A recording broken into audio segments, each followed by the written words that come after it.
Isipin mo, ikaw yung may hawak ng titulo para sa isang napakalawak at mayamang lupain. Sa'yo nakapangalan, ikaw yung, formal na may-ari sa mata ng batas. Right, hawak mo yung papel. Hawak mo yung papel. Pero, nakaupo ka sa labas ng sarili mong bakuran tapos kumakalam yung tiyan mo. Habang pinapanood mo yung mga tagalabas na humahakot ng bilyong-bilyong pesong yaman mula sa sarili mong mga ilog at bundok. Grabe yung imaheng yan. At heto yung nakakabaliw na bahagi. Kapag sinubukan mong buksan yung gate para ikaw naman ang gumamit ng yaman mo, yung mismong mga gwardiya na inupahan ng gobyerno para protektahan ka, sila pa yung magkakandado nito sa mukha mo. Isang napakabigat na sitwasyon. At ang mas masaklap dyan, yung aspektong legal na dapat sana ay kalasag mo, ginagamit pa bilang mismong kandado para patuloy kang pagkaitan. Totoo. At yan mismo ang sentro ng malalimang paghimay natin ngayon. Papasukin natin yung masalimuot na realidad ng tribong Buggalot o Ilongot na nakabase sa mga bulubundukin ng Nueva Vizcaya, Quirino at Aurora. Oo, kailangan talagang pag-usapan ito. Kasi sinusuri natin ngayon ang isang tumpok ng mga formal na manifesto, kabilang na yung kanilang Declaration of Survival and Self-Determination, pati na rin yung mga opisyal na dokumento tungkol sa estado ng kanilang Certificate of Ancestral Domain Title o CADT. Bale, yung lupang ninuno nila? Yes, yung lupang ninuno. At ang pinaka-misyon natin ngayon, himayin natin ito kasi may isang partikular na desisyon yung tribo kamakailan na nagtaas ng kilay ng marami. Formal silang nagbigay ng pahintulot para sa mineral exploration ng North Luzon Mineral Resources Corporation o NLMRC. Doon sa loob mismo ng teritoryo nila, partikular sa mga barangay ng Pao at Kakidugen, at natural lang na magtaas ng kilay ang mga nakikinig sa atin ngayon. 'Di ba? Parang bakit? Oo nga, bakit? Papayag ang isang matapang at makasaysayang tribo na buksan ng gubat nila sa minahan. Exactly. Ngunit kapag hinimay mo yung mga dokumentong nandito, makikita mong malayo ito sa simpleng kwento ng pagkakagahaman sa pera. Isa itong kwento ng isang komunidad na sistematikong kinorner ng sarili nilang sistema. Kinorner talaga. Oo, naiwan sila sa isang sitwasyon kung saan yung tinatawag nilang huling paraan o the last resort para mabuhay 45 yung pagmimina. Hindi ito greed kundi survival. Para maintindihan mo kung bakit sila umabot sa huling paraan na yon, kailangan muna nating balikan kung paano sila, ninakawan sa simula pa lang. Ang hirap kasing intindihin ng isang tribong nakaupo sa ganyang kayamanan, lugmok sa kahirapan. Lala na kapag tiningnan mo yung pinakamalaking proyekto sa lupain nila. Yung Case Kenan Dam, di ba? Kapag naintindihan mo yung geographic reality nun, magsisimulang maging malinaw ang lahat. Yung Case Kenan Multipurpose Irrigation and Power Project, mahigit 20 taon na ang itong nag-ooperate. At para malinawan yung mga nakikinig kung paano ito gumagana, hindi lang ito simpleng harang sa ilog. Paano ba siya, bale? Literal nitong sinasalo yung napakalaking bulto ng tubig mula sa mga pangunahing kailugan ng mga bukalot, tapos pinadadaanan sa isang 26 na kilometrong tunnel sa ilalim ng bundok. Wait. 26 na kilometro. Saan dinadala yung tubig? Ibinabagsak nito yung tubig sa Pantabangan Dam sa Nueva Ecija para patubigan yung daan-daang libong ektarya ng mga sakahan sa buong Central Luzon at para mag-supply ng kuryente sa national grid. Grabe. Yun yung nakakabaliw na mekanismo doon. Ang tubig na dumadaloy mula sa kabundukan ng mga bukalot, ang literal na bumubuhay sa industriya ng probinsyang nasa ibaba nila. Kumikita ng bilyon-bilyon ang proyektong ito. Pero base sa manifesto ng tribo, alam mo ba kung paano nagsimula yan? Paano? Nagsimula yung mega project na ito nang wala man lang silang naibigay na free, prior and informed consent o FPIC, walang formal na pahintulot. Wait talaga. Paano nangyari yun? Oo, At hanggang ngayon, pinagkakaitan pa rin ng tribo ng tinatawag na equitable share. Wala silang makatarungang bahagi sa kinikita mula sa sarili nilang yaman. Isipin mo yon. Isipin mo na may nagtayo ng napakalaking negosyo sa mismong bakuran mo. Kumikita ng bilyon-bilyon gamit ang sarili mong tubig, tapos ikaw na may-ari ng lupa, hindi man lang inalok ng isang basong tubig. O kaya binayaran ng upa man lang? Di ba nakakagalit yon? At alam mo, ang madalas na reaksyon ko at siguro ng iba pang tagalabas kapag naririnig ito ay bakit hindi na lang gumawa ang mga bugkalot ng sarili nilang eco-friendly na proyekto para sila yung kumita? Dito na talaga nagiging kawili-wili ang lahat. Kasi ginawa nila. Oo. Dito sumasabog yung isip ko habang binabasa ko yung sources natin.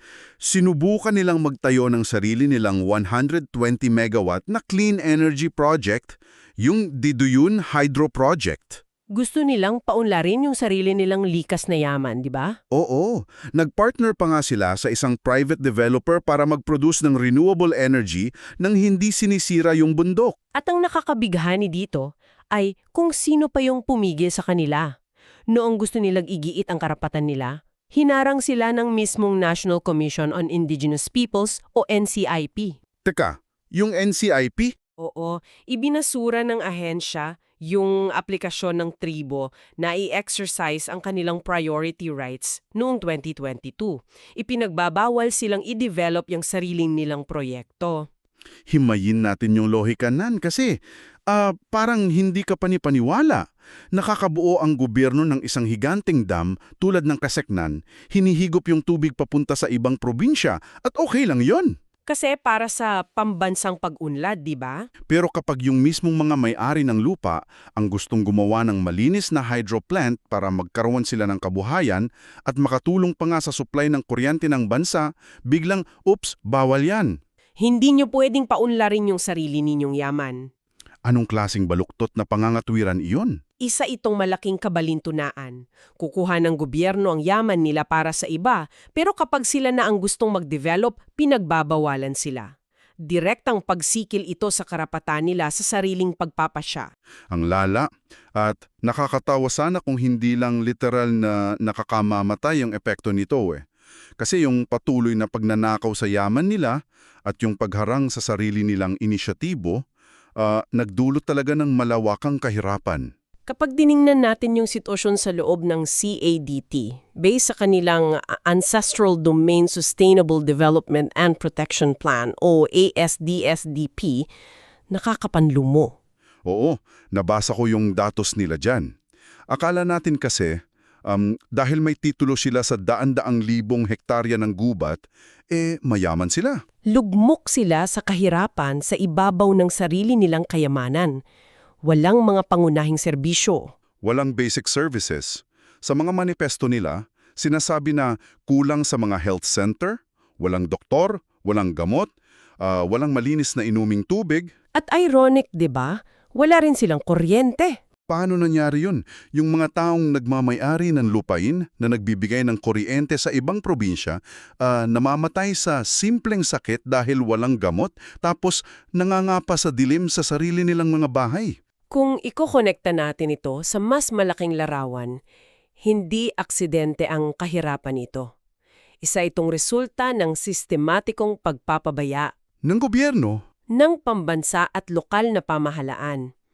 Wala kasing pumapasok na pondo para mapabuti yung mga serbisyo sa loob ng CADT dahil nga pinagkakaitan sila ng mga lehitimong mapagkakakitaan. Idagdag mo pa yung kawalan ng kabuhayan. May mga tanim sila pero dahil walang mga farm-to-market roads, hindi nila maibenta yung mga produktong agrikultural nila. Walang post-harvest facilities, kaya nabubulok lang ang mga gulay at prutas nila bago pa man makarating sa palengke. Kaya yung karaniwang pamilyang bugkalot ay nananatili sa ibaba ng poverty threshold. Diyan, nagiging desperado na sila para makaahon. Kaya sinubukan nilang iigit yung mga karapatan nila sa batas. Pero tulad ng makikita natin dito sa mga susunod na dokumento, kahit yung mismong ahensya na dapat magprotekta sa kanila, tila ginagamit pa ang batas laban sa kanila. Yung proseso ng FPIC o yung naunang tahintulot? 'Di ba yun yung pinakamatibay na kalasag ng mga katutubo? Kumbaga, walang proyektong pwedeng pumasok sa lupain nila nang wala silang basbas. Dapat sana. Pero nakahanap yung gobyerno ng malaking butas dyan. Ang tinatawag na Certificate of Non-Overlap or CNO. Isa ito sa mga pinaka-questionableng nalaman ko sa deep dive na ito. Kasi hindi lang ito isang beses nangyari. Ayon sa manifesto nila, mayroong hindi bababa sa 3 hiwalay na pagkakataon kung saan nag-issue ang NCIP ng CNO. Sa loob mismo ng Bagkalot CADT. Walang bisa sa karapatan ng tribo. Unang-una dyan, yung Oceana Gold Philippines sa Didipio na nakapag-renew ng 25 taong kontrata nang walang FPIC dahil sa CNO na yan. Tapos pangalawa, hindi lang kumpanya ng minahan, pati mga lokal na proyektong infrastruktura ng pamahalaan. Yung mga kalsada? Oo, yung mga kalsada ng DPWH sa Cebu at nagtayo pa nga sila ng Municipal Satellite Office sa Nagtipunan na literal na nasa loob ng ancestral domain.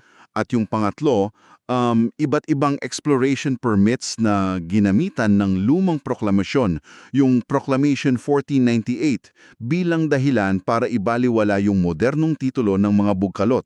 Ang lala nun! Sadyang mapapataka ka na lang eh. Teka, paano mag-i-issue ang isang ahensya ng Certificate of Non-Overlap o hindi pagsanib kung ang proyekto ay literal na nasa loob, nakapatong at sumasakop sa mismong lupang pagmamay-ari ng tribo? Isang legal na salamangka. Legal na salamangka talaga. Paano mo sasabihing hindi pumapatong nandun nga sa loob ng mapa nila? Naglalabas ito ng isang mahalagang tanong kasi kung susuriin natin sobrang lantarang diskriminasyon nito. Ipinapakita nito na yung ahensyang ginawa upang protektahan ang mga katutubo, siya pang gumagamit ng burokrasya para i-bypass ang sariling pagpapasya ng mga bukalot. Nawawalan ng kwenta yung titulo nila kapag kalaban yung interes ng mga mas makapangyarihan. Kaya kung iisipin mo, na-cornered na talaga sila. Oo, ninanakawan ng yaman mula sa tubig, pinipigilan sa paggawa ng sarili nilang malinis na enerhiya, pinabayaan sa kahirapan, tapos niloloko pa gamit ang mga peking CNO. Kaya umabot sila doon sa huling baraha nila, the last resort. At dito na natin maiintindihan yung desisyon nila sa NLMRC. Oo, sa gitna ng matinding pangangailangan, ang tribong Bukalot o Ilongot ay nagkaisa at nagbigay ng formal na pahintulot para sa exploration activities ng North Luzon Minerals Resource Corporation sa mga barangay ng Pao at Kakiduguen. Kaya ano ba ang ibig sabihin nito para sa kanila? Ibig sabihin nito, hindi nila ito ginawa dahil gusto lang nilang sirain ang kalikasan para kumita. Ito ay malinaw na usapin ng kaligtasan, usapin ng buhay at kamatayan para sa populasyon nila. Kailangan nila ng kabuhayan? Kailangan nila ng pondo? Para maihatid yung mga pangunahing serbisyo at infrastruktura sa loob ng CADT na hindi naman naibibigay ng gobyerno sa kanila. At alam mo, may isang malakas na pahayag yung mga bukalot mula sa manifesto nila patungkol sa mga anti-mining advocates, yung mga tagalabas na naglalagay ng barikada. Ano yung sinabi nila doon? Nila ito. Ngunit dapat daw na igalang din ng mga tagalabas ang desisyon ng tribo dahil ito ay isang internal na usapin. Nasa loob iyon ng kanilang sariling pamamahala, self-governance. Exactly. Kasi ang karapatan sa sariling pagpapasya o self-determination ay nangangahulugang ang mga katutubo ang may huling say kung paano nila bubuhayin ang komunidad nila. Sila dapat ang masunod sa sarili nilang lupa. Oo, yung pagdidikta ng mga tagalabas, gaano man kaganda yung intensyon para sa kalikasan, ay isa na namang anyo ng kolonyalismo kung hindi ito rumerespeto sa tiyanak na kumakalam at kulturang namamatay doon sa mismong lugar. Isang napakabigat na perspektibo yan. Para sa iyo na nakikinig sa atin ngayon, mabilis lang nating balikan yung naging paglalakbay ng usapan natin ngayon. Mula sa umpisa? Nagsimula tayo sa pang-aabuso ng Quezanian Dam, tapos yung pagharang sa malinis na hydro project nila na Diduyon, yung matinding kahirapan nila sa loob, hanggang sa pagpapawalang bisa ng karapatan nila gamit ang mga teknikalidad na CNO na yan. Na siyang nag-iwan sa kanila sa kanto na piliin ang pagmimina bilang huling paraan para mabuhay. Kaya ipinapaalala natin kung gaano kadali para sa atin na nasa komportableng buhay, umiinom ng malinis na tubig at may kuryente sa bahay na husgahan ng mga desisyon ng mga inaping komunidad. Nang hindi natin naiintindihan ang bigat ng pinagdadaanan nila. Totoo yan. Kaya bago natin sila husgaan na nagbebenta ng kalikasan, isipin muna natin yung sitwasyon nila. Bago tayo magtapos, gusto kong mag-iwan ng isang nakakapukaw na kaisipan para sa lahat na hindi pa natin masyadong nahimay. Ano yun? Isipin mo ito, kung buong pusong sinupurtahan sana ng pamahalaan yung inisyatiba ng mga bugalot sa malinis na enerhiya tulad ng Diduyon Hydro Project noong una pa lang, anong kakailanganin nilang ibukas ang kanilang mga lupain sa pagmimina-mina bilang huling paraan? Ang laking what if niyan? At ano ang mangyayari sa ating mga pandaigdigang layunin para sa kalikasan kung patuloy nating isinasantabi ang pinakapangunahing pangangailangan ng mismong mga taong nagbabantay sa mga kagubatang iyon? Isang napakalalim na tanong na iiwan natin sa inyo para pag-isipan. Mainit na pasasalamat sa iyo sa pagsama sa aming malalimang pagsusuring ito. Hanggang sa muli.